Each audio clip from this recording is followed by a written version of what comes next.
आज हम बात करेंगे झटपट कविता कैसे लिखें। देखिए, ऐसा होता है कि दिन भर में हमारे मन में बहुत सारे विचार आते हैं। उनमें से कुछ यूनिक थॉट्स ऐसे होते हैं ना, जो हमारे कवि मन को लगता है कविता का रूप ले लें। तो जब ऐसा कुछ आपको कभी फील हो तो उसको कविता के रूप में कैसे लाया जाए, इस वीडियो में हम उसकी बात करेंगे। मैं कुछ बिंदु आपको बताऊंगा जिनकी सहायता से आप अपने मन में आए यूनिक थॉट्स को तुरंत कविता का रूप दे पाएंगे। हमारा सबसे पहला पॉइंट है सही विधा का चयन। इसलिए मैं यहाँ पर आपको अलग अलग विधाओं में बताता रहता हूँ। गज़ल कैसे लिखें, गीत कैसे लिखें, बहुत सारे छंदों के प्रकार है, तो किस छंद को कैसे लिखा जाता है, इसलिए मैं बताता हूँ। क्योंकि मन में आने वाले ख्याल कभी छोटे होते हैं, कभी ज़्यादा लंबे हो जाते हैं। अगर कोई लंबा ख्याल आ रहा है, कुछ लगातार मन में आते जा रहे हैं, गीत का रूप दीजिए। छोटी छोटी बातें हैं, दोहों का या फिर क्षणिकाओं का, इनका रूप आप दे सकते हैं, हाइकू लिख सकते हैं। तो ऐसी विधा का चयन कीजिए ना कि जिससे कि आपके विचार पूरी तरह से सामने आए। ये नहीं हो कि उसमें काट छांट करनी पड़े। क्योंकि मान लिया कि आपके विचार छोटे हैं, कुछ ऐसा मन में आया जो छोटा है, उसको आपने गीत में लिखना शुरू कर दिया तो ज़बरदस्ती खींच जाएगा। 2 लाइन की चीज़ 15-20 लाइन में चली जाएगी तो उसकी सांद्रता कम हो जाएगी। इसी प्रकार अगर कोई लंबी बात है, उसको आपने ज़बरदस्ती दोहे में डाल दिया, सारे भाव ही गायब हो जाएंगे, या फिर उतना कुछ नहीं आ सकेगा जितना कुछ आप डालना चाहते हैं। तो उस विधा का चयन कीजिए जो आपके विचार के अनुसार बिल्कुल सही हो और आपको काट छांट कम से कम करनी पड़े।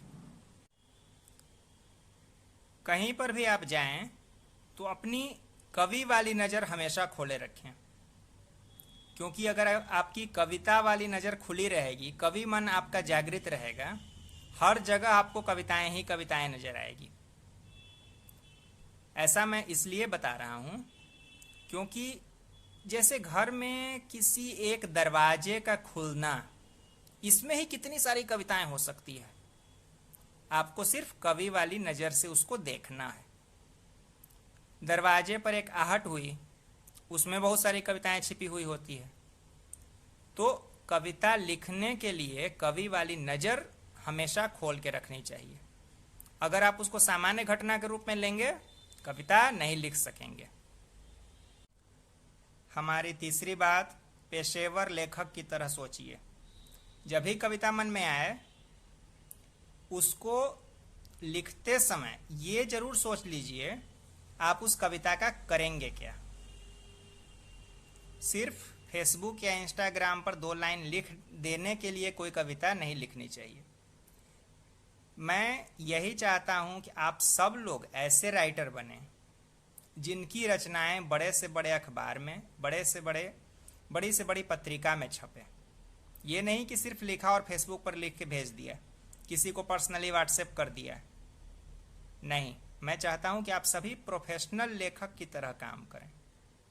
इसलिए जब भी कविता मन में आए ना, उसको विधा में डालने के लिए कवि नज़र से देखकर सब ठीक है, पहले से सोच लीजिए कि इस कविता को हम लिखेंगे तो क्या करेंगे। आप किसी बगीचे में हैं और अगर कोई प्रेम रस की कविता आ रही है, उसको लिखकर कहाँ भेजेंगे। इसके लिए ज़रूरी है आप अखबारों में देखना शुरू करें कहाँ किस तरह की सामग्री होती है। इससे क्या होगा कि आपके मन में जैसे ही कोई जिस मूड की भी रचना आएगी, आपको तुरंत उसका अखबार या पत्रिका ध्यान में आ जाएगी कि हाँ, इस पर लिखेंगे और वहाँ भेजेंगे। इससे क्या होगा, कल को जब आपकी 100, 50, 75 रचनाएं तैयार हो जाएंगी ना, आपके पास एक बहुत अच्छा कलेक्शन हो जाएगा। एक बात जो मुझे इरिटेट करती है ना, पर्सनली बता रहा हूँ, जब कोई कहता है कि मैं तो बस ऐसे ही लिखता रहता हूँ। अरे ऐसे ही क्यों काम कर रहे हो यार, सब काम सोच कर रहे हो, एक एक काम को तरीके से कर रहे हो, खाना देख कर बना रहे हो, घर की साफ सफाई अपने मन से बहुत अच्छे से कर रहे हो, और लेखन बस ऐसे ही कर रहे हो। ये नहीं, पेशेवर लेखक की तरह सोच कर ही कोई भी रचना कीजिए। विचारों को सहेजें, इस बात को ध्यान में रखना बहुत ज़रूरी है। कई बार बढ़िया कुछ ख्याल मन में आता है, घर के काम में या फिर अपने ऑफिस इत्यादि के काम में गुम हो जाता है। जब कुछ ऐसा मन में आ जाए ना जो लगे कि यूनिक है, उस पर कविता हो सकती है, उसको मोबाइल में, क्योंकि मोबाइल तो आपके पास हमेशा रहता है इसलिए मैं मोबाइल का ही नाम ले रहा हूँ, मोबाइल में मैसेज करके कहीं पर भी रख लीजिए। इससे क्या होगा कि आप बाद में उसको कविता का रूप दे पाएंगे। एक बात और, हो सकता है कुछ को अजीब लगे लेकिन बहुत को अजीब नहीं भी लगेगी, क्योंकि आप ये चैनल देख रहे हैं, इसका वीडियो देख रहे हैं, आपको लिखने में रुचि है। और ऐसा मेरे साथ भी हुआ है, बहुत सारे विचार न सपने में भी आ जाते हैं। आपके साथ भी हुआ होगा, जरूर हुआ होगा। सपने में भी कभी कभी इतने सुंदर विचार आते हैं ना, उठने पर लगता है कि उसको लिखें। उठने के समय भी वो चीज़ याद रहती है, उसको तुरंत लिख लीजिए, क्योंकि आपके उठने के बाद जैसे जैसे समय बीतेगा ना, वो दिमाग से उड़ जाएगा। मेरे कितने सुंदर सुंदर विचार उड़ गए हैं, इसलिए अब मैं सतर्क रहता हूँ इस बारे में। तो नींद में भी कुछ अगर मन में आए, उसको जाने मत दीजिए। हमारा 5वां बिंदु है ख्यालों को तराशें। देखिए, जो भी ख्याल मन में आते हैं ना, वो कच्चा माल होते हैं। उनको कविता का रूप देने के लिए उनमें उनको तराशना जरूरी होता है। जिस विधा में आप लिख रहे हैं, जो हमारा पहला बिंदु है, उस विधा के अनुसार उस ख्याल को तराशिए जरूर।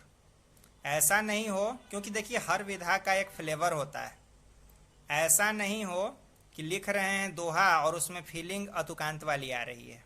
ये बात आपको तब समझ में आएगी जब आप अलग अलग विधाओं को ठीक से देखना और परखना शुरू करेंगे। गजल का एक अपना फ्लेवर होता है, गीत का अपना फ्लेवर होता है, दोहे का एक अलग अपना एक अंदाज होता है, अपनी शैली होती है। तो उसको, ख्याल को उसी हिसाब से तराशिए जिस विधा में आप लिख रहे हैं। ये सब देखिए ऐसी बातें किताबों में नहीं मिलती है। जो मैं जो फॉलो करता हूँ ना, वही आप लोगों के साथ साझा करता रहता हूँ, क्योंकि मैं खुद भी अपने आप को नया लेखक मानता हूँ, और आप लोग भी जो नए लोग हैं उनसे मैं इस चैनल के माध्यम से बातचीत करता हूँ। जो भी वरिष्ठ लोग देखते हैं, अपने सुझाव जरूर दें। तो यही सब बातें हैं। इन कुछ बिंदुओं पर अगर आप ध्यान देंगे, झटपट कविता हो जाएगी, तुरंत हो जाएगी, कोई मुश्किल बात नहीं है। जैसे बहुत से लोग देखते भागने लगते हैं ना कि नहीं, हमसे कविता नहीं होती है, कविता नहीं होती है, तुरंत हो जाएगा। और क्यों? क्योंकि लिखना इसलिए भी जरूरी होता है क्योंकि लिखने से आपकी चेतना विकसित होती है, सोचने की शक्ति बढ़ती है, मन हल्का होता है।